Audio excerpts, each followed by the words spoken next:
What's up, everybody? Welcome back to the FanScription podcast. I'm Walter Benaziak. And I'm Rob. Rob. That's true. Walker. Rob Walker, yes. Well, Rob, this is the first FanScription video that you got to write. My condolences. No, to anyone watching, condolences to you as well. No, I really enjoyed this, man. I liked your take on this. Thanks, man. This is Return of the Jedi, if you haven't been able to tell by the title of this video or the FanScription video. So, by the way, before we even get into this, if you're watching this on YouTube, there's a link down below to an audio version of this, so make sure you click that if you just want to hear me and Rob talk and not see our ugly faces. Or if you do like our ugly faces, you can keep watching this. Just be gentle with whatever you're doing with our faces in Photoshop, please. Yes, seriously. I would really appreciate I don't know what that. bodies you're pasting our faces on, but, just make it good. Right. Make it good. Anyway, Return of the Jedi. This is starting off great. I know. So, with Rocky IV, I really wanted to do that for a long time and sort of adjust things in that movie. Mm-hmm. And this is your version of that. You really wanted to do Return of the Jedi. This has been this was my passion project. So, right. Which is probably why it's so damn long. It's almost a full half hour. You put a lot of thought into everything. No, I've thought for years about this movie because, I've gotten into numerous, arguments, pro and con for the film. Because I know there's a lot of people out there who don't really like Jedi that much. They're like, yeah, it's the least best. I know some people, my wife is like, that's actually my favorite movie. So I've gotten on both sides of the, but yeah, just for years, I'm just like, well, what would I do to fix it? Yeah. What were your original thoughts on it? I mean, you first saw it, I'm guessing home video when you were younger? Home video, because it came out in 83. I would have only been 4. So Sure. Yeah, I saw it on home video. I liked the dark aspects of it. Mm-hmm. I thought, because I had watched Empire as a kid, and that one, was like, whoa. Right. And then, so the whole Vader-Luke Emperor thing, Luke trying to find another way, I resonated with that really well. I liked Endor as a location, because as a kid, I thought it was really cool to see, trees in the Star Wars universe. Well, you really think about, you had Yavin, but that was kind of it. So I thought it was really kind of it. I don't know. I've always been more of I was more of a fantasy kid, so that really resonated with me. The Ewoks cartoon was also on when I saw Return of the. So okay, I like that, but the rest of it, even as a kid, it didn't really stick with me. I would always wait for the Luke Vader stuff. Yeah, that's what I was waiting for. Sure. And as an adult, I enjoyed it a lot as a kid. And I still enjoy the movie a lot now. It's probably I think it is probably my, maybe I like a little better than New Hope. I don't know. It's okay. It's now, currently, you like it better. Well, it's a difference between what I think may be objectively the best and what just entertains me the most. Yeah, okay. And again, I think the Luke Vader stuff, is just such a great payoff, that it carries the rest of the film, even though the rest of the film has so many problems, but... Mm-hmm. Yeah, no, so I enjoy the movie a lot, but I was just it came with such a weird sacrifice for the rest of the characters. I remember it was a year ago when we were starting to come up with this idea, I was watching Empire, and I'm like, God, Han and Leia are so interesting in this movie. They are, yes. And have such a dynamic. And then, I put on Jedi right afterwards. I'm like, what happened? What the hell happened here? Everyone's a lot goofier. I think you said in one of the previous versions of your voiceover that you were talking about George Lucas wanting to bring it back to make it more kid-friendly type. That's the story goes is that Lucas was kind of horrified a little bit with Empire Strikes Back and thought it was too dark for kids. Horrified with it? Well, he was the one he had the least involvement with. Right, he was going through a divorce and he was going through a divorce, so really he had the least involvement with it. And in Jedi, he came back with a force and really grabbed the reins back. Sure. To the point that the big rumor is, and I tend to believe, is that he practically ghost directed a number of scenes. And you could tell, Lawrence Kasdan was trying to take in the directions. There's a great story about how Kasdan had this idea that there was a Judas Ewok, basically, that was going to sell them out to the Empire, and you see this Ewok, and this Ewok's and apparently Lucas sent back this note, no evil Ewoks ever. I didn't know anything about that. So he had concerns too about he just I don't know how to describe it. You could just tell that between those two movies, like, he thought Empire went too dark, and that was the rumor, that he thought it basically was too dark, basically, for his kid-friendly audience, and he wanted to bring it back to something like that, and the result is something that feels like a fairy tale ending for a series that had decided it was not going to be a fairy tale, but really more of a myth. Sure. And mythological stuff tends to be darker, and this one, it literally is like, and they lived happily ever after, and I'm like, wow, okay. I mean, and nobody dies, and everything's great, and hunky-dory. Like, right. I made this comparison when I was listening to your VO and everything. Talking about, like, I know you're not a big fan of Harry Potter, but, I mean, Harry Potter kind of started off as that really kid-friendly sort of book series and movies, and then it got really, really dark as it went on, and it finished really dark. My issues with Potter are more, I've never read the whole book series. I've read the first book. I doubt I have any issues with the book. I haven't read them. It's more, the films bother me. Sure. And I know some people who've read the books, and they're like, no, the films bother me too, because they're not the same as the books. Right. But in terms of tone, I agree from the beginning to end, like the whole last couple movies are Empire, like darkness. You know what I mean? Yeah. And that's kind of an example of what starting off as something very light and finishing something very heavy, and it's kind of uneven with the original trilogy where it goes, it's light but still has some serious moments in A New Hope, and then it gets really dark in Empire, and then Vader chokes a guy in the first minute in New Hope. There's arms flying off, like there's darkness, and then he used it's the old hidden fortress trick. He used 3PO and R2 as you see it through their eyes, so they're the comic relief. Right. But it's fairly dark, and then Empire took it to a whole nother level, and then added this sort of wartime romance on top of it, and they're always constantly being chased, and it's a relentless movie. Every time I put Empire on, I'm like, wow, this movie just doesn't quit. Like, every time you think you're safe, it's like something else happens. Right. There's a lot going on. Yeah, and then... Yeah, even when I'm thinking of Return of the Jedi, I mean, when I was a kid, that was my favorite movie, but mostly just because of the Vader Luke stuff. I know a lot of people say that. It's like, well, that stuff is so good. I'm like, I agree. Yeah. Like, I just want the rest of the movie to be as good as that. Right. And, the Emperor is so great in that movie, and just that's the first time. Ian McDiarmid's performance. Like, the second he showed up, I remember as a kid, I got chills. Yeah. Like, I was terrified of this guy, and he doesn't do anything. No, he just till the very end, he's absolute, but, like, the whole time he's just sitting there. It's the looming threat idea, and you compare that to what he is in the prequels, where he's, they show way too much of him doing all sorts of very much potential. Have to keep an eye on you. Well, it's not even that. It's like the way he's so over the top fighting Yoda and stuff. And I was like, I really thought these guys should be chucking mountains at each other. And like, he does chuck some Senate seats, but like, why does this guy need a lightsaber? I kind of like that. I know, you're right. People make that comparison, but I do like that fight in Episode 3 with him and Yoda. I mean, ultimately it is my kind of little green friend. Right. How he laughs too is hilarious, because he'll laugh. He like he turns over his hands and just goes crazy. My problem is, I'll tell you, my problem with his performance in that movie is it reminds me of Seth MacFarlane's joke performance in Robot Chicken, and then I threw the whole Senate at him. My favorite part in Episode 3 is when he's about to be killed by, or being taken, and whatever Mace Windu was going to do to him, and he goes, "No, you will die." He's like so over the top. My other favorite line, I realize again off top. My other favorite line is this: "My battle with the Jedi has left me scarred." Just like, what are you doing? I know, you were so good in Jedi. I know, he went very over the top. Even like in Empire, when we see him for a second, they reshot that, and it's like the Monster Mash makeup with a giant face that doesn't look the same. The makeup it's the makeup, and the makeup in Jedi I thought was brilliant. Yeah, it's very minimalist, but you could. I like when we see the hood at the beginning. You just kind of see the side. He's very over exaggerating, moving his mouth and stuff. He said he based his performance. He wanted it. I think Ian McDiarmid said reptilian. Yeah, it is almost like you could see a snake tongue coming out of him. It is, especially with the contacts, the Sith contacts and stuff. That's all perfect.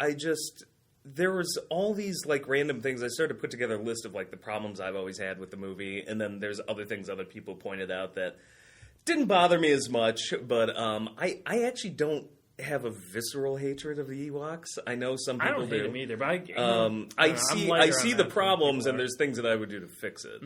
Right. But and I think that was the biggest thing. There was an interesting series of charts that charts, you say? Charts. If you look at the chart, somebody did these charts that shows how the characters intersect in all the Star Wars movies, and they also did this with other films like Back to the Future and stuff. Oh. And the notes for Return of the Jedi pointed out something. I was like, this is a big thing that feels unsatisfying about the movie, and I was never able to put it into words until I saw this chart. And it shows all the timelines and stuff and where the characters intersect, Han, Leia, and this, and they said, for a movie about good triumphing over evil, the final climactic battle between good and evil don't intersect, with the exception of Luke. Everybody else is to the side. There's a space battle. Right. There's the ground battle. But where good and evil is intersecting, it's never with our established main villains. Mm-hmm. It's basically your faceless stormtroopers. You've got the closest we get is kind of Moff Piet, but I don't think Piet's ever even met any of them personally. It's always just spaceship battles. Or not Moff Piet, Admiral Piet. Right. So and I'm just like, yeah, it feels really kind of unsatisfying that these things... And then, of course, there's the infamous death of Boba Fett, where it's just... Yeah. Boba Fett where? Yeah. It was like a total cartoon at that part. We're like, Boba Fett where? And you built this guy up so much. And the Jabba scenes I thought were always interesting because... I love the Muppet work. I really do. Because a lot of people... a lot of people are like, but if you cut the Jabba stuff down, we get less Muppets. I'm like, no. You can actually have the same amount of Muppets there. It's that you just wasted so much time doing nothing in that palace. Mm-hmm. Like, that whole plan made zero sense. Right. That was one of your biggest contentions, I know. So I feel like if you cut these things down... And that's the other problem is the ending with Boba Fett. You wasted all that time to get Han back, and then you just... fling Boba Fett off, like, a cliff like that, just as a goofy accent. I was like, really? Like, Han can't take this guy out? Lando can't take this? Somebody like some big glorious... Yeah, accidentally takes it. But I'm like, I want like a Western style, like, Mexican stand-up, like, shootout. It seemed like that's where we were going, at the end of Empire, especially with, Boba Fett directly taking Han after he's frozen in carbonite. We never got that, like you're saying, that peak to that feud. I think these are the reasons why Harrison Ford just didn't want to do the movie. I mean, Harrison Ford, he's kind of a funny personality in some of these films because there's a lot of movies, especially when he's older, but this is maybe the first time we saw it, where you can see, like, he's being over the top in a way that just, you could tell he doesn't care that much. Oh, I don't think he gave a damn about the, you could just tell his performance is like... Yeah. Proper. Right. When he's... Somehow I think that didn't help too much. I'm just like, what when are he's you taken doing, by the Ewoks man? when they're captured, he's like, tell them that we want our weapons back. And like all that kind of stuff.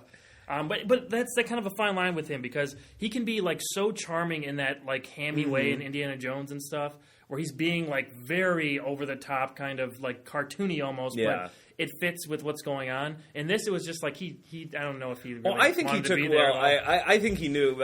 According to a lot of people, they saw this happening. Lucas retaking things over. I think he saw the writing on the wall there and was just like, "There's going to be nothing for me in this movie. We're going to go right back to the first film."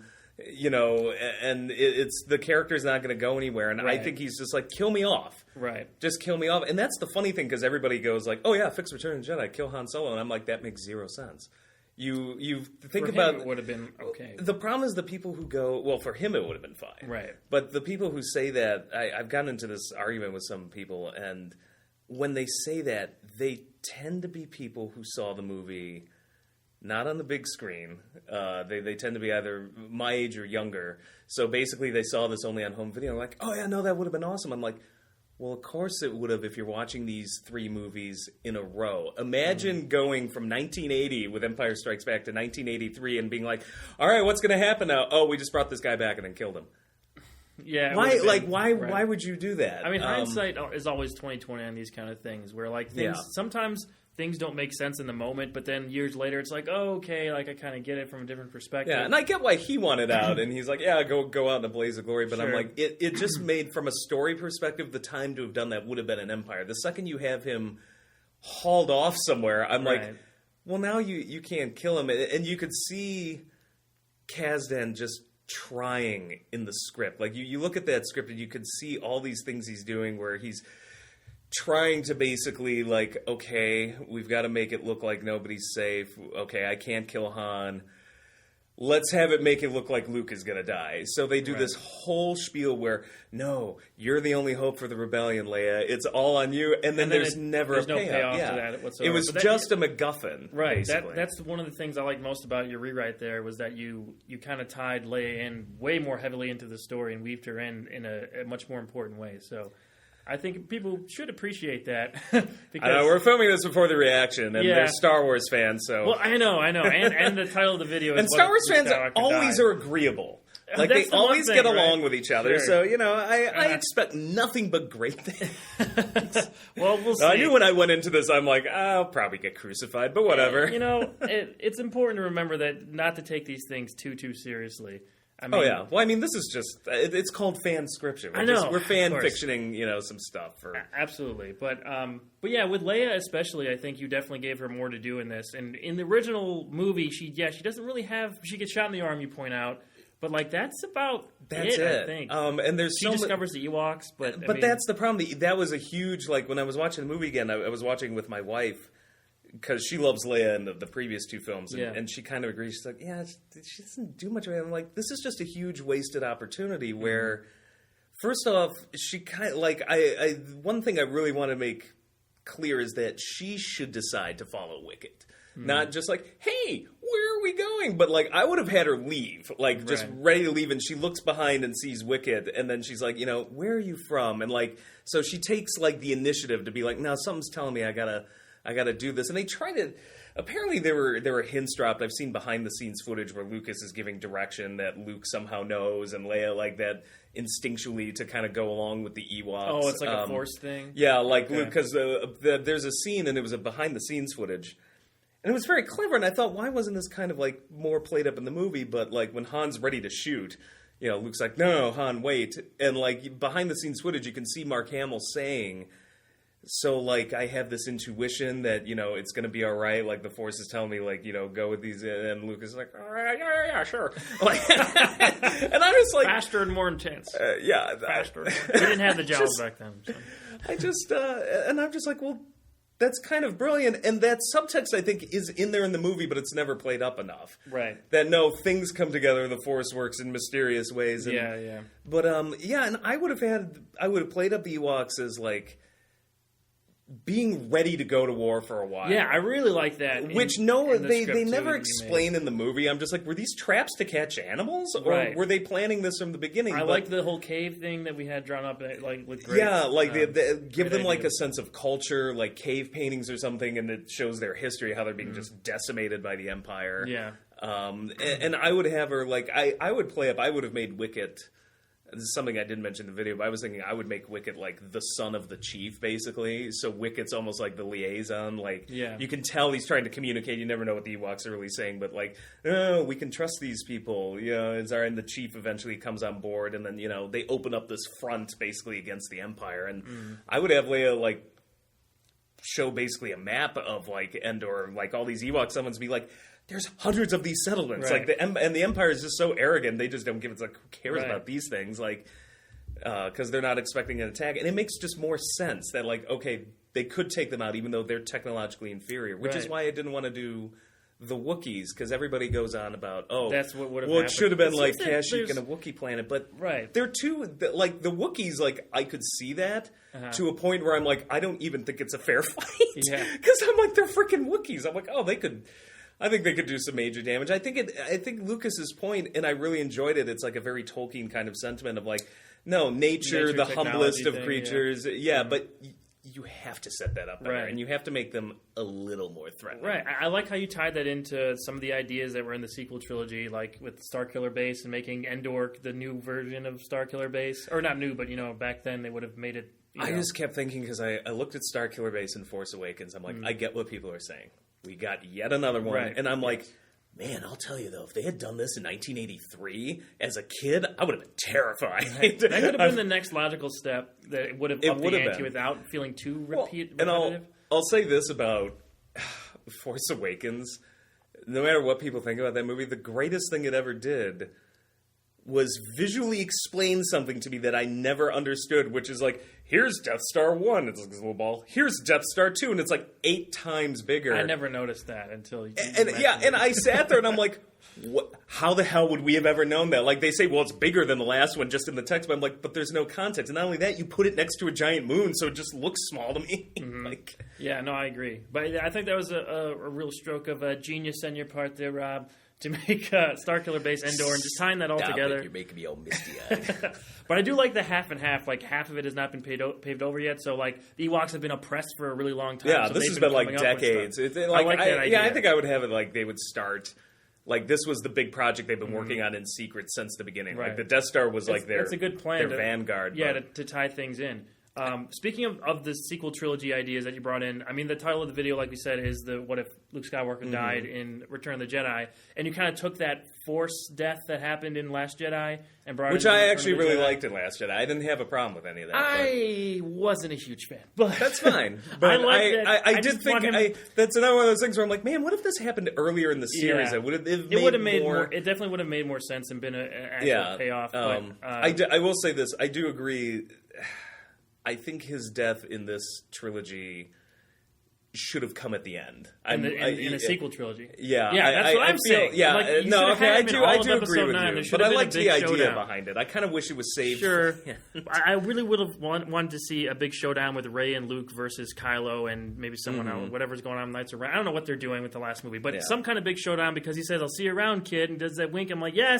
I want to see the next thing. I'm excited. And then he just frickin' disappeared. Well, look, now we've got Leia to... Oh, come on. That's mean. God. She's still in the movie, though. Leia's like... No, that's what... Well, and as somebody who wanted to see her with a bigger role in Jedi, that was like the biggest tragedy of all this. When Carrie Fisher died, I'm like, now it's over. Now we can't ever see it. It's upsetting because, I mean, we got that one scene, really short scene with Luke and Leia in Last Jedi, I should say. Which I loved. Which it was great. I mean, that was really well done, but we never got to see Han and Luke interact, and now they're both dead in the movies, and now Carrie Fisher's passed away, so it's like... So she's not making out of that movie. So it's like, what are we doing now? I don't know. I don't know if she's actually going to die in Episode 9 because from what I've heard, they're going to use stuff from Force Awakens, and she might just like pop in and out in some like cutaway scenes or something. So at the very end, people might be celebrating if there's a victory at the end of this next movie, and she's just going to be smiling from a window or something. It's like The Matrix. They get a different actress, and she's like, "I made a choice." Right. I don't know. Yeah. Well, in terms of Return of the Jedi and your rewrite, bringing Luke's death in there, it definitely felt more complete, I would say, than what we've seen so far in the sequel trilogy. So, like, why did you want to implement that into Return of the Jedi? That's the biggest thing. Even when we were talking about it, there's two big reasons. One, and it's one of the most common complaints about Jedi. We can talk about the Muppets and the way certain things don't make sense, but the biggest critical complaint. A lot of fans sometimes won't say this, but the biggest critical complaint is like, yeah, there's no sense of sacrifice. Everything works out perfectly at the end. Like nobody loses anything. Yeah, and the Ewoks dance, and nobody of any consequence dies. Right. Even the side characters. And people like say, well, Vader, like that one Ewok died. Yeah. That one Ewok. Very sad scene. My favorite is like John Williams' music goes all Schindler's List for a second. It's like all this goofy battle music. Then it's like, And that one Ewok was very important. Can you imagine if you treated the Ewoks like more seriously than like what we're talking about? That really would have been more. But instead, like it's as a kid it worked, but as an adult, I'm like, I can't. Yeah, right. So there's no sense of sacrifice, and I think it's a huge problem in the movie. And people like to point out, well, Vader. He was a genocidal maniac to begin with. Yeah, okay, it sucks for Luke that Vader had to, but it's not really a big sacrifice. He was literally the villain. You knew from a story perspective that this was going to happen. Yeah, I mean, how it would happen, we didn't know, but it's not a real sacrifice. Right. At the same time, though, I think it's one of the best redemption arcs that I've ever seen in movies. So, like, absolutely. I did care when he died. I totally cared when he died. I'm not saying that, but in the sense of like characters sacrificing themselves and like basically. I mean, we're talking about the final battle of a war movie, and essentially nobody really dies except for the villains. None of the big protagonists die. Right? So I think that was a big one. And Lucas, I think for me, like, it sets up Leia's story arc and completes it if you need to. Like, so if you need the third film completed, or that trilogy completed, and be like, we're never going to make a sequel trilogy, we're done. Yeah, they said that several times. Yeah, So this is the last Star Wars movie. Yeah, if Lucas wanted to never return to Star Wars again, he's got a completed trilogy, and he's got a setup where Leia was said she's the only hope for the rebellion. She's the next big thing. Luke tells her that, goes to face Vader. He dies, and now she is the one to move on. She's got Han, who's now a capable military commander. She will probably rise in the ranks of the Alliance, and now she has the potential to be a new Jedi. So she is the new hope, basically, the last hope, which is what Luke says. Right. And that's what bothers me about the movie. They make that a centerpiece of the movie, and you're just like, oh, this is going to go somewhere. And it never does. It doesn't go anywhere. But so if you want to end it there, you can. If you want a sequel trilogy, you now have Leia as a potential Jedi, and you have Luke as a Force ghost. You can do anything. Sure. And we've already established, whether you want to do it or not, that there are clones in this universe. You could clone an evil Luke if you wanted versus Leia. I love that idea, I gotta say. Yeah. I love having the Force Ghost Luke teaching Leia to defeat a clone of himself. Evil. That's a great idea. Or, imagine how messed up this would be for Leia if it's like, who do I trust? Because there's this human being that looks so much like that. Right. It feels like my brother. Like a tempting kind of bringer.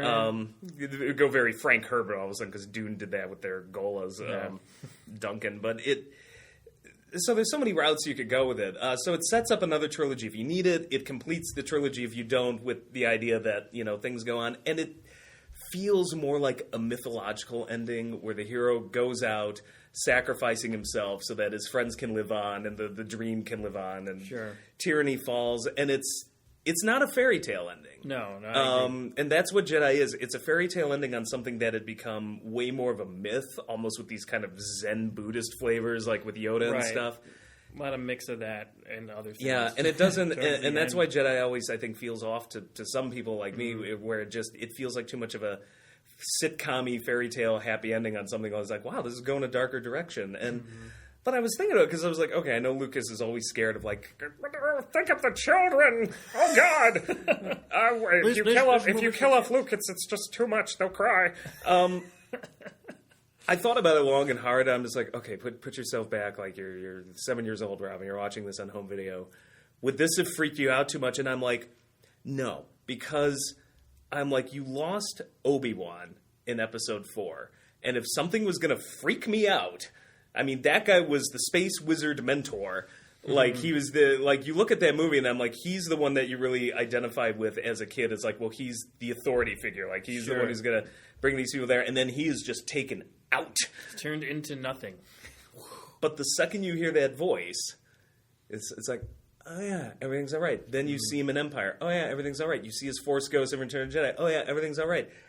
You kill Luke as a kid. I'm like, yeah, I would be sad, but the second I see his Force Ghost at the end, I would be like, oh yeah, it's all right. And I do think there was something really kind of clever about what Lucas did with that, because it does soften the blow for something that's meant for both kids and adults. And I think, I would have been like, you know what, he's a Force Ghost now, and he had to do what he had to do to save his friends, and he lives on there. Yeah, I would not have felt destroyed as a child. I've been like, it's too dark, and that's the other thing. Adults like Lucas and even critics and other people are always railing. It's like, what's someone think of the children? It's too dark. It's like, I grew up on nothing but dark crap. I know, your 80s upbringing. I loved it. And it gives you an appreciation for that. Yeah, life sucks, but it's about how you face it. Totally. No, I agree with you. If I was younger and I saw that, if I saw Luke die at the end of Return of the Jedi, I would be sad for sure.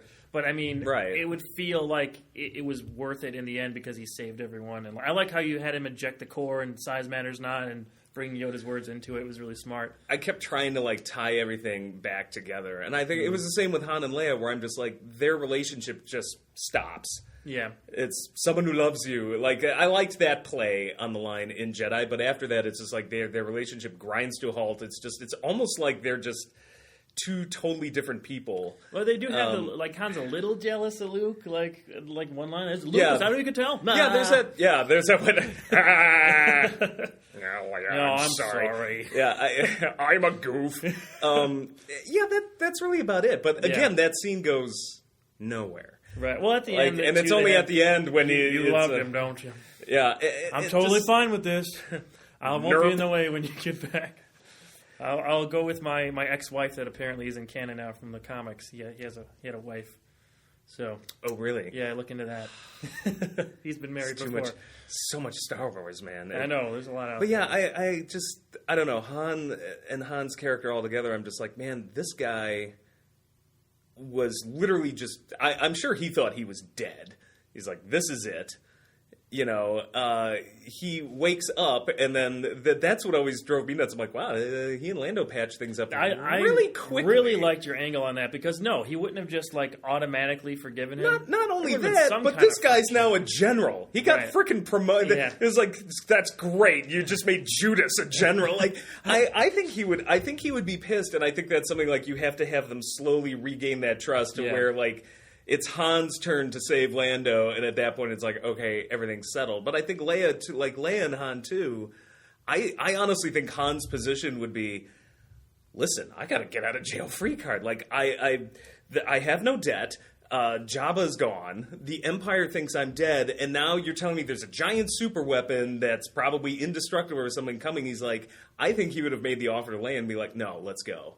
Yeah, I don't think it's selfish in the sense that because he does that in Episode 4 with Luke. Right. I think he's legitimately really concerned for Leia. And he's like, you're just gonna get yourself killed. Mm. And he's like, I think this is a guy who's always used to winning and getting away on luck, and he just had the most unluckiest experience of his life. And I would have Ford play it just as almost this kind of doomed character where he just feels my luck's run out, and maybe he stays just because he thinks well, maybe I should go out in a blaze of glory then helping my friends. Right. I love how you tied in. So we got Lando and the tension with Han, but also bringing Boba Fett into it, and having that.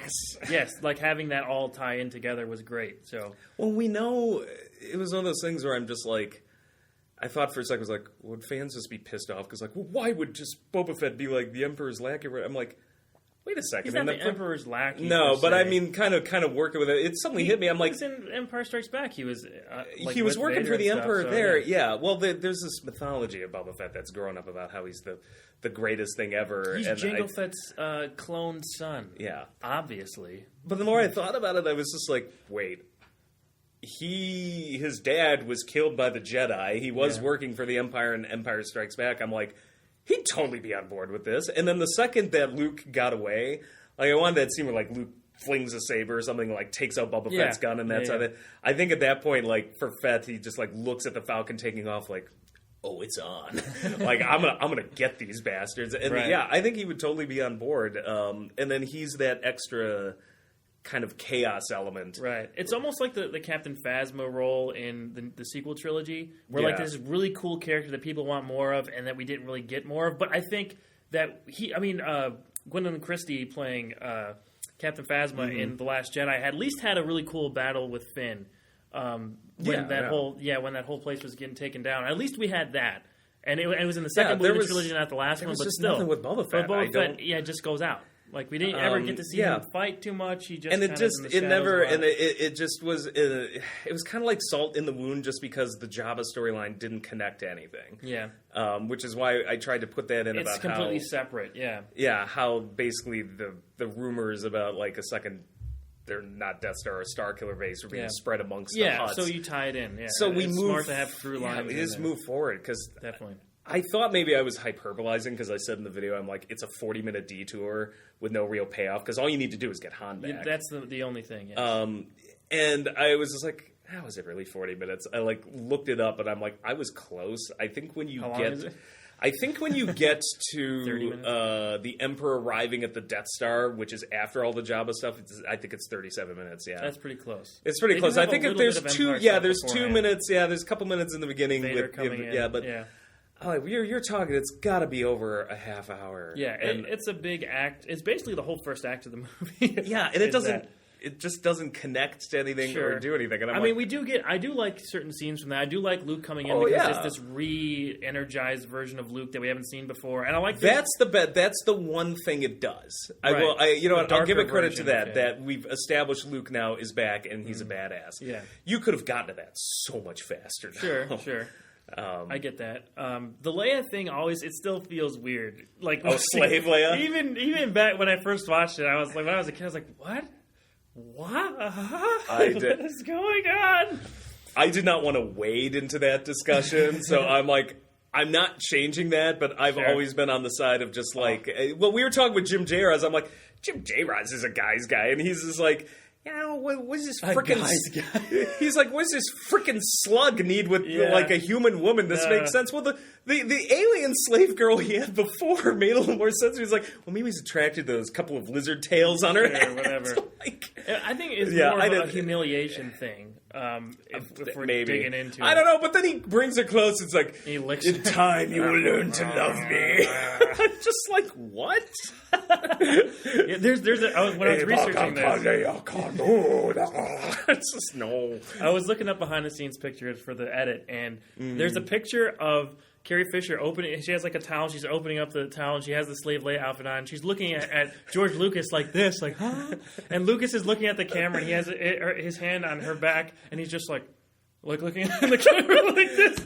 I'll show it now. I think Lucas basically wanted to give every teenage boy puberty all at once. I guess so. It's just so weird because Leia's such a strong character in the first two movies, and like you don't even think of her as like a sexual object or anything like that in those first two films. There's all these articles about how like it's like the transformation, how like it starts off as a kid's film and then it gets darker, and now it's like people's first sexual experiences. Right. I'm like, strange. But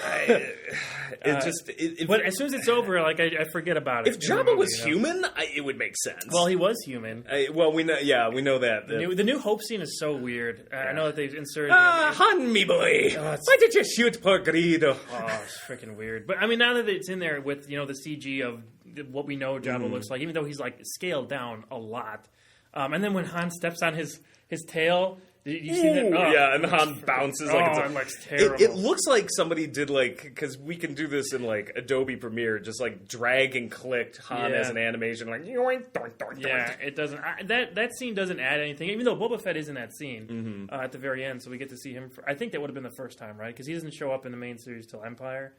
I'm not 100% sure. But Boba Fett showed up in like a little animated short before Empire. Yeah, I think it was the Christmas special. I think it was, right. By the way, if you want another reason I want Wookiees on Endor, like the Christmas special proved to me that I'm like, Chewbacca's awesome. I love Chewbacca. Yes. I love Wookiees as a concept. If you put like 40 of them and all you hear throughout the whole movie is like, I'm like, oh.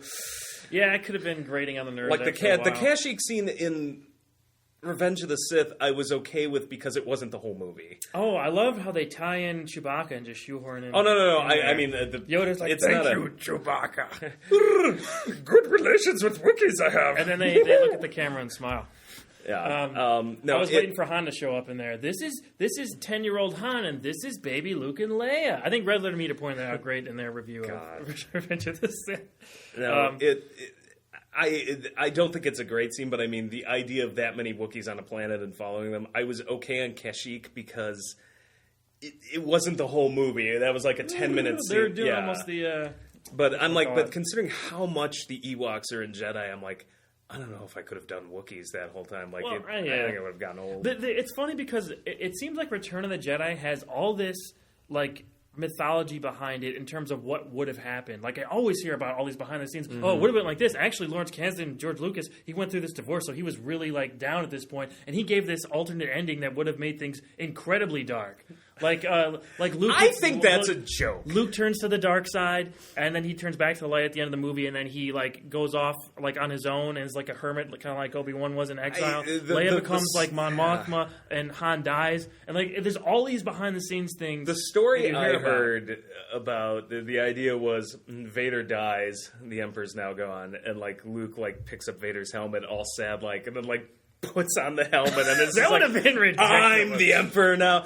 I honestly That's kind of what they did with Kylo Ren, though, in The Last Jedi. They kind of did that when he killed, what's his name? Yeah, well, that's fine. I forgot already. That's fine, but he was like an evil character to begin with. I honestly would have think, liked to know more. I honestly think, like, from the transcripts I've read, like, from people talking about this when Kasdan and Lucas were talking about it, I honestly think they were joking with each other. I don't believe they were serious. I think they were brainstorming. It's like, hey, how about this? And they're like, nah. Yeah, I don't think that was ever a serious consideration. But not even just I know that, Han dying and there's other things Right. Kasdan wanted to do to make it darker. yeah. There's other stories behind the scenes about what would have happened, and I always hear about that. Like, there's all these alternate things that could have happened that were very close to happening. When you can see this pull and tug and push Right. between They're Kasdan big- and Lucas, like you can Yeah. see Kasdan trying to be like, darken this damn Right. thing up. There are Let's a lot make it of like tone Empire. shifts. I had Yeah. fun on Empire. Like, Right, a lot of tone shifts, even from scene to scene, where it's like super goofy on Endor, and then we get the great stuff on the Death Star with the Emperor and Luke and Vader. So Yeah, Han. My favorite impression is Jim J. Ross always talking about. It's like, I love Han Solo. He's like my favorite character in the movies. Like, I loved him in Empire and New Hope, but the Jedi, like, all I remember is him just going. I like your voiceover, Han. Just look at it. Think of all the memes out there of weird Harrison Ford smiles. They're always from Jedi. Or like I like the line where it's like, "Hey, it's me." Like, what does that mean? What does that mean, Han? And I love just like Mark Hamill and Carrie Fisher looking at each other like, Yeah, and they're just like, "Shucks, what a guy." Yeah, I What guess a it's weird him. dude. I don't know. It'll make sense when Lucas edits it together. Right. I guess it's him. Oh, you know what? One of the things that frustrated me too, rewatching this, I went through a lot of Return of the Jedi because I edited this, so I brought in a lot of clips and stuff, and I would find myself being caught up and rewatching some stuff. The thing that they added from, I think, 2011, the no, with Vader lifting up and throwing. I hate that, man. I hate that. I hate that. There's one thing I hate even more that they changed for Jedi, and it's one of the few things where I'm just like, no, it was a great scene at Jabba's palace. It wasn't the palace, it was the Sarlacc pit. It's when Han is kind of just saving Lando there, and he's like, the Sarlacc pit tentacle grabs him, and that great scream from Billy D. Williams. But no, he's just like, no way, man, I thought you were blind. And they changed the line to a different take. I didn't even notice that. Yeah, the line now is, no, wait, it's fine. I can see a lot better now. The original line from when I saw the film, and I want to say it was in the 97 special edition in theaters, but at least from the one too. Yeah, it was great. From the one I had on VHS, the original line, because I thought it was the best line because it was so full of irony, was just "trust me." And it's like, after everything that happened between those two, remember that was the original line Han Solo said. Oh, I just remember. Yeah, he's like, "No way, man! I thought you were blind. Trust me." And I'm just like, as a kid, I thought that line was hilarious because there's just like, you really trust him. Yeah. And they change it. It's like, it's all right, I can see a lot better now. And I'm like, why? What this awful take? And it's an awful take, too. Sure. I'm like... Do you think, speaking of that, do you think we're ever going to get the original cut of the original trilogy as a Blu-ray release or anything from Disney? There was hope once they took it over that would happen, but it seems like that's not going to happen now. I mean, if Disney had a brain, they would do it, but I mean, they would make I'm not going to get into the, there's 1,001 videos about like, Disney destroyed Stars. I'm not talking about that. But I'm I just think saying, Disney, but I do think we're Disney... ever going to get that release of the original cuts, the unaltered special editions. I think there's that's out there. The mouse works in mysterious ways, and I can't ever predict what they're going to do. Like, that company is just so bizarre sometimes that I think they should. Mm-hmm. I think they're fools not to ever do it. Well, Lucas was the only thing holding it back before because he refused to have it happen, and now that someone else owns it, you think that they would probably make more money off. I would love both copies of the film, and that's the thing. I have a lot of issues with the special edition. There are some things in the special edition I think are great. I like Empire, apart from inserting Ian McDiarmid, which didn't work that well for me, just because it's episode 3. Right. It's episode 3. Outside of that, I thought all of the best changes were there. They cleaned up a lot of the special effects, and then the idea of opening up Cloud City because of the budget constraints. Yeah, I know that's one things people say a lot. That to me was the best kind of like, here's how to do the special editions right. Like, Empire came out for the most part pretty damn good. There's a couple of stupid scenes that are like, we need to see Vader getting on that shuttle. We have no idea how he got back to the Executor. I'm like, I just assumed he rode the shuttle. Why are you showing him take off? Like, we're not idiots. Right. Like, as a kid, I assumed he just took a shuttle back. I'm like, they all have spaceships. Right. Obviously, the Han shot first thing is a big point of contention. Yeah, my biggest complaints are in Episode 4. Yeah. Honestly, Jedi, for the most part... The special edition, that sucks. That bothers me. Changing that other line too from Trust Me. Yeah, I would like to see the Trust Me line now. Other than that, most of the Jedi comes out fine. I honestly thought I have a soft spot for Yub Nub. I like Yub Nub too. I'm not gonna lie. I remember Yub Nub. It knows exactly what it is, and I'm just like, well, he went. If it's gonna be goofy anyway. But I don't mind John Williams' Redux music on that. It's fine, but I love seeing the celebrations across the galaxy. I'm like, no, that's cool. I'm like, that was very necessary. I don't need to see Jar Jar screaming, "We so free," but that whole scene, I'm like, yes. And when they did that the first time in '97, because we didn't have Naboo yet, that wasn't there. And I just remember just like, that scene was amazing. I'm like, honestly, it was worth it just to see Coruscant, because that was something I read in the Timothy Zahn books about this capital city. And I'm just like, that's like... But that upsets me too, because when we talk about the sequel trilogy, we didn't even get to freaking see Coruscant. Like, what? They blew it up in like 2 seconds, and we didn't get to see the newer... That's one thing that frustrates me about the new trilogy. For the most part, the world I do building's like not very good. Right. For the most part... It really is not. I agree. For the That's most part, my main complaint. I do like the first two movies so far. I mean, there's some big issues that I have with it. For the most part, I like Force Awakens and Last Jedi. But one of the biggest things is we don't like what the hell is going on. Like the First There's Order, no context. Who's in charge? Like who is the New Republic? What the Rebellion is now the Resistance? Like 100% what are they resisting? Like, and if they're in charge, why are they resisting? The fans who defend it, the apologists, are just like, well, it's all explained in the book, and I'm like, make it it's a movie. I'm watching a freaking movie. You gotta spend some time on telling me where we're at before we get into the conflict. And because Lucas knew who to surround himself with, his amazing team of editors, including his wife, he actually did that really well in A New Hope. You have all the context you need. Now, he was halfway to destroying it with a bunch of unnecessary scenes. Like, there's that great video on YouTube that explains what the original cut was looking like. But he knew how to surround himself with the right people. And the final end product, that scene at the round table in the Death Star, was something that I so wanted in, like, the sequel trilogy. Just a scene where it's just like, here's what's going on. Here's who these people are. When they're just like, the Senate has been dissolved. The regional governors will run everything. Right. We'll have the Death Star plans back. This battle station's like it told you everything. I'm like, okay, we now know what this universe is about. The expository stuff in that regard. I mean, it's tough to blend it in naturally because it feels like all the time now. We got this in Man of Steel. We got this in Guardians of the Galaxy Volume 2. It's like they go on this tour of this visual thing about what happened, and like stuff comes up about like the history, and that feels very contrived. If there's another way to do it more naturally, where we have someone explaining what's going on without it feeling like, all like looking at directly at the audience and saying like, this is what's happening now, this is where we're at, then they should have done it that way. I mean, even if they couldn't, it would have set a better base for us to go from, and I wouldn't have been as confused about what's happening here. And some of the stuff I love about Last Jedi is the flashbacks. Is the flashbacks with Kylo. I agree. I honestly wanted more of that. That's what I'm saying. Like, that's where the interesting stuff is happening. The funny thing about Last Jedi is, as I was doing this one for Return of the Jedi, I'm like, these movies are very similar in their problems.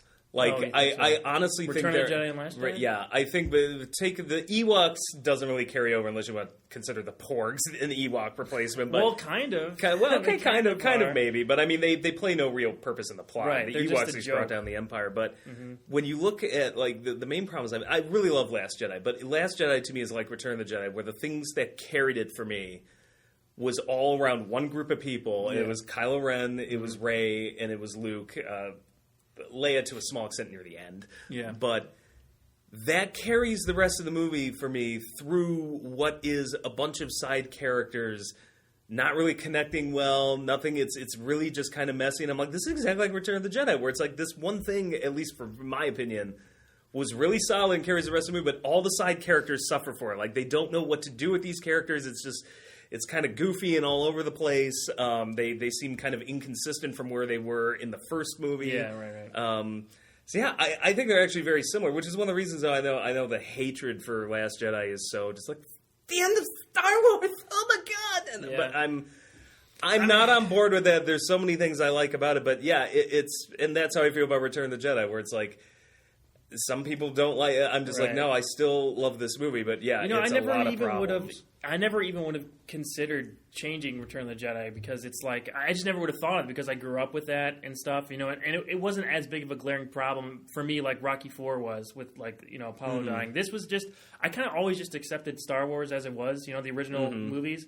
I didn't really start thinking critically about those films until Episode 2 came out, and I hated that movie when it came out. Oh, Episode 2 is my least favorite of them all. When Attack of the Clones came out, it was like within weeks of the first Spider-Man movie, and I loved the first Spider-Man movie. When I first saw it, it was like one of my first big theatrical experiences where I was just so invested in it and everything and just wowed by everything I saw, and I loved Spider-Man. And then Star Wars came out either a couple weeks after that, or I saw it a couple weeks after, because I think they both came out in May of that year, and I was just like, what the hell is going on? What is this? Like the stuff with Anakin and Padme. I'm like, what? It's Christopher Lee riding on that speeder bike is the greatest thing I've ever seen in my time. I remember Doug and I sitting there, and he just zooms past on that thing, and I just remember shouting, "Wee!" Like we were having a blast. We were making fun of that movie left and right. Like, you're part of a conspiracy to bring down the Senate, and Christopher Lee's there, and I was like, no, there's some mistake. We make rings of power here. I mean, there is like a couple good things. I mean, I did a top 5 best and worst moments from the prequel trilogy, and one of the best moments from Episode 2, if not the best moment, is when Obi-Wan is talking to Count Dooku and they have this back and forth. But again, it goes nowhere. It doesn't go anywhere, but again, it's about things that happened before that we never saw. It's just talking about the interesting things instead of showing us the interesting things. But it had young Boba Fett saying, "Dead." I was like, which wrong, Dad? Just like, God. It's a great accent. I'm like Boba Fett, everybody. What's wrong, Dad? Before I lose it here, we've spanned, I think, all the prequel, sequel trilogy, and the original trilogy now. So I think we've talked enough about this. Is there any last thoughts you want to say about Return of the Jedi and your rewrites? I mean, I hope people aren't too offended. No, I really enjoyed. It's okay to have. I still enjoy the hell out of that movie. I do too. It's still one of my favorites just because of the Luke Vader stuff. Yeah, and I think that was my biggest goal was just to not look for easy answers and killing Han, Wookiees are all easy answers, and I think Lucas's base idea was actually really solid and really I love this idea of nature versus technology. I'm like, it's all there.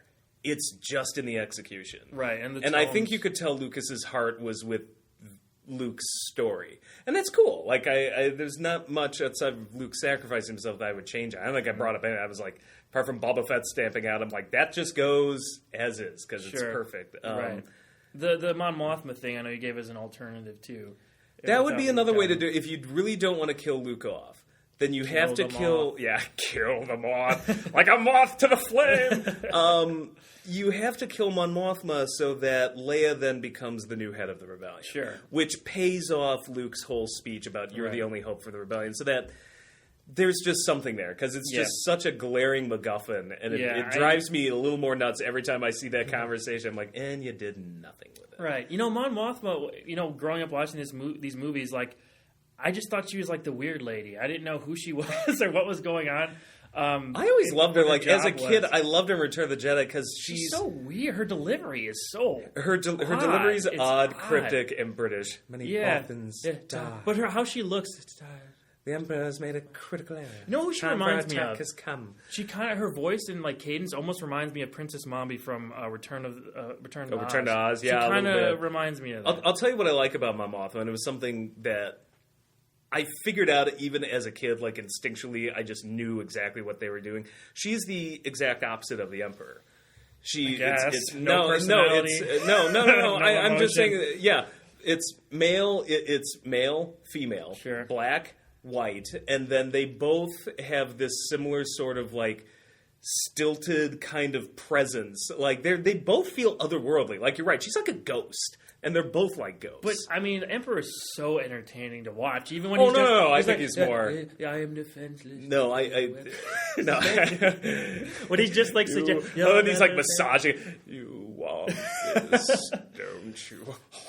It is like his suggestions are just so fun to watch. No, but I think that's what they were going for. It's that she is the sort of counterpoint. Yeah. So the head of the Empire is this black robe, older guy, like weird delivery. They're both very ghost-like creatures, but she's more like all this. She's almost like angelic. Yes, in that kind of weird androgynous angel sort of way. No like, personality way. Yeah. And I actually like that. As a kid, I thought she was a super cool character because she was so odd.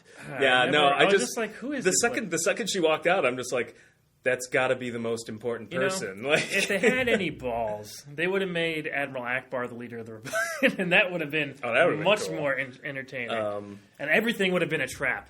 But one thing, if you kill Mon Mothma, that I think would be really fun, because I know she's got like a pretty big fan base. A lot of people like her. People all like the universe. The Cartoon Network, Cartoon Network shows and other things that are on, and the Disney shows. Yeah. She plays a role. She does.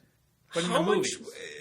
Here's just what I'm saying. If you kill her off in Return of the Jedi, how much more impactful do you think these cartoons would be if you know she ends her life sacrificing herself or doing something at the Battle of Endor, and you're watching this knowing how it's going to end? I think it would actually be really cool. Maybe you kill off her and Luke.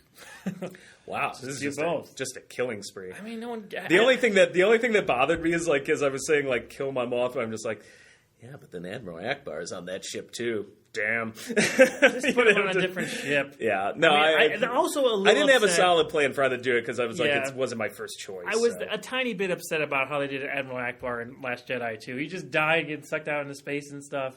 It's like, I liked him. Like, that's how we kill him off? Okay. Again, these are all the problems I have. Yeah, right. But that's a whole other conversation. I know. It's a whole other conversation. I'm sure you guys are talking about it and arguing with each other in the comments. Right now. Please be respectful, guys. This is not to each other I'm talking about. This is not like an all be all. Why does the space fantasy with laser swords bring out the worst in everybody? I feel like I'm like that when I'm playing video games, so I get it. But, I mean, just keep it in perspective, folks. This is not, in the grand scheme of things, not that big of a deal. It's just fun to talk about and debate about. This is just fun. Yeah. Yeah. But I will say this, I ain't touching the prequels with a 10-foot pole when it comes to this project, because I'm just like, I would literally be like, you know what, I would have to nuke the whole thing and start over. There's a great series out there, I can't remember the name of the channel, but this guy does a what if episode 1, 2, and 3 were good, and he completely redid episodes 1 through 3 with his own story and stuff, and it's really well done. So if you want to see something that's a really good different take on it, you should check those out. Just look up that title, "What If Star Wars Episode 1 Was Good" or something like that, and it'll come up. That's going to be. I don't know if we're ever going to tackle the sequel trilogy. I mean, that'll be, if we do, it's going to be way down the road. We got a lot more. It might be fun to come up with like, what would our sequel trilogy look like based on what we were doing here? Like, because that's what I'm going to do with the Rocky one. I'm definitely going to make Rocky 5, as a sequel to my Rocky 4 fanscription. So you'll see that probably next month. So stay tuned for that. But we have a whole bunch of other ones on the lineup here. So I think you guys will be interested, hopefully, in probably shorter, because I don't have to fix the whole movie. Right. This was, like you said, this is your big passion project thing. So that was the problem. I'm like, man, if I look at the things I have to fix or the common complaints, it's 2/3 of the movie, because the 1/3 is Luke, Vader, and the Emperor. That's all perfect. But I'm like, all right, it's going to be a long one.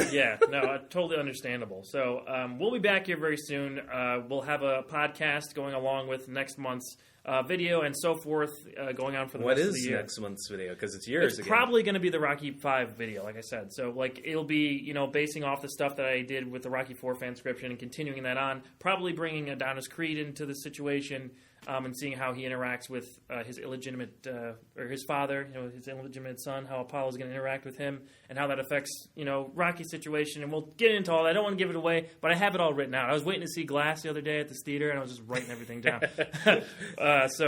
I have that all ready to go. That'll probably You gonna be fix next glass month. too No, while you're at it? no, no. I hear things. I'm just I hear arguing with my lots of best things. friend about that, about how he's like, oh, it's Shyamalan, there's supposed to be a twist. That's a whole other story. That's not going to do it. I hear Serenity could use some work too. Yeah, I've heard a little bit about Serenity. But This new movie, not the Not we don't the need it. Yeah, Firefly. it's like, what do you have against Firefly? Yeah, we bring those people into now. Oh God, We'll bring Porter back for that one. He's a huge Firefly fan.